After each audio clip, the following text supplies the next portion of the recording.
Ipinanganak na ang kapamilya singer na si Angeline Quinto ngayong August 14, 2024, Wednesday, 8:10 a.m. sa St. Luke's Medical Center, Global City ng isang 6.5-pound baby girl na pinangalanan nilang Azina Sylvia.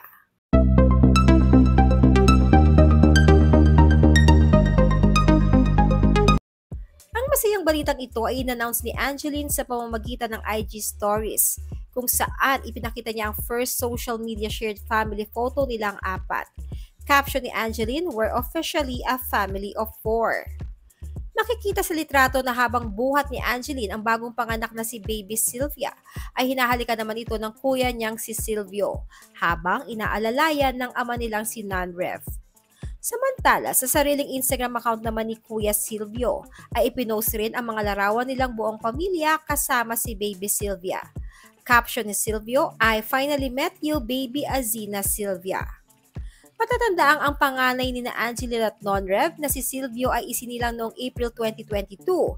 Ipinangalan siya sa adoptive mother ni Angeline na si Mama Bob na ang pangalan ay Sylvia Quinto, na pumanaw noong November 2020.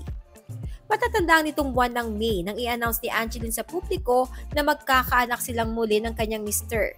Ito'y sa pamamagitan ng isang TikTok video using a Soca Makeup Challenge, gamit ang kanyang promotional 2011 single na Piliin Mo ang Pilipinas.